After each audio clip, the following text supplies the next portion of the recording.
Okay, we're out here. We've heard from a lot of you guys talking about the Gun Bully segment where we were utilizing our Remington 870. Now, as you may remember, we blew the stock off of it, replaced it with a Hogue overmolded grip here, and nice fit, but to try to get it back where we could safely fire the thing instead of hip shooting. But a lot of you were talking about wanting to see this whole series run alongside a Mossberg 500. So we got one.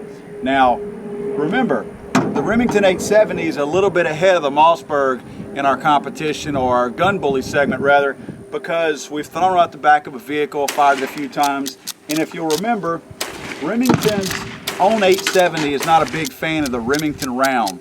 So, trying to keep this thing fair, in order to catch this Mossberg up properly, we're going to run nothing but Remington rounds through it, which is what the Remington 870 struggled with.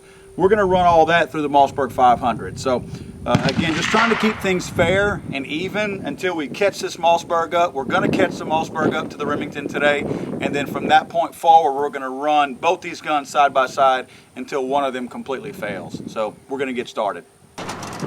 Just like we've done to the Remington, we kicked this Mossberg 500 off into a gravel driveway. Didn't expect much damage here, nevertheless. Wanted to run it through the same types of abuse that we'd run the Remington through at this point. No visible damage to speak of, mostly cosmetic. Let's go shoot it. But something was amiss here. Maybe a piece of shell, piece of gravel, something was inside the action of this shotgun. This is a Gun Bully segment, so there's not exactly a whole lot of tender love and care that's going to happen here. So what do? You force it.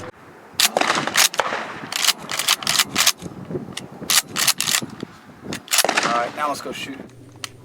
If you'll remember, the Remington 870 struggled with some of these rounds we'd run through it. So we wanted to use the same exact cartridges that we had run through the Remington 870, which were Remington 12 gauge, 2 3/4 inch length, 1 1/8 ounce shot, and this was 8-shot loads that we were running through this thing.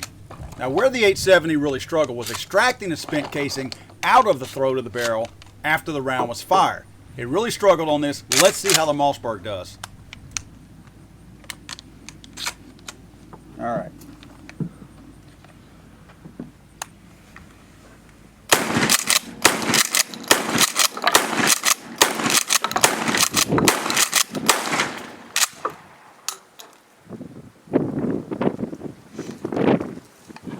Not a problem.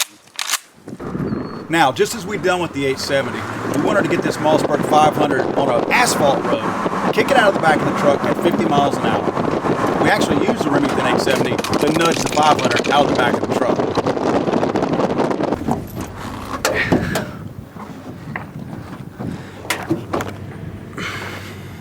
This side, not no worse for the wear.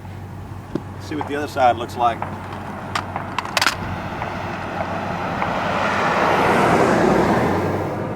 Remember the last one, it pretty much tore the bead off? They pretty much got this one too. About the same kind of damage as that Remington 870. Well, let's go see if it fires. Again, we loaded a handful of Remington 12 gauge, 2 3/4 inch length shotgun shells into this 500 to see how it fired. All right, dropped it out of the back of the truck onto asphalt. Let's see how it fires, or how it works, and if it fires.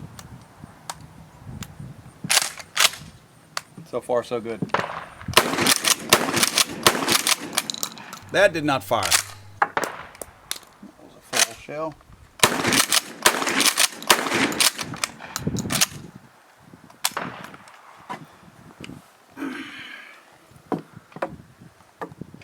Primer was struck, so look at that one. It's not the gun's fault. Now, for the sake of doing it, we will shoot the Remington just to see. Last time we fired this thing, it didn't seem to mind its own Remington rounds quite as much as it did in the beginning. If you remember, in the beginning, it didn't care for these Remington shotgun shells in the Remington 870.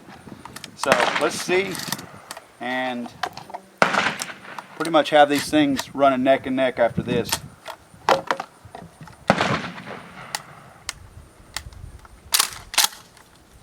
That's a good sign.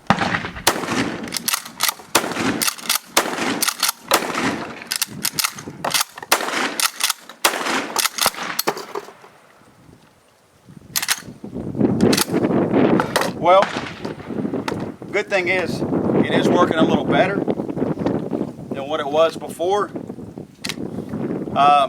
It still seems to struggle a little bit, just a little bit. We're going to consider both of these guns neck and neck at this point, as far as the Mossberg having caught up with the Remington after we dunk it in the water, and then we'll continue to run these two things side by side. Not sure if it was the sanding of the throat of the barrel that we did to the Remington 870 that was making this thing function better, or if it was just getting, quote, broken in, which shotguns are not supposed to be broken in. But it was running a lot better. The Mossberg 500 didn't seem to have any issues extracting the spent casings from the gun. And after a dirty day at the range, we decided to take these two 12-gauge heavy hitters through a car wash. Here's what a shotgun looks like in the bed of a truck as it goes through a car wash.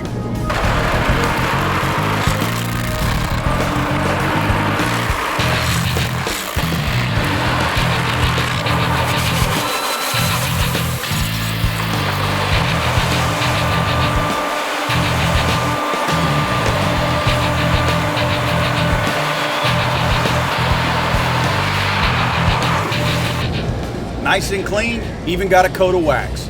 Wonder if that's gonna help or hurt.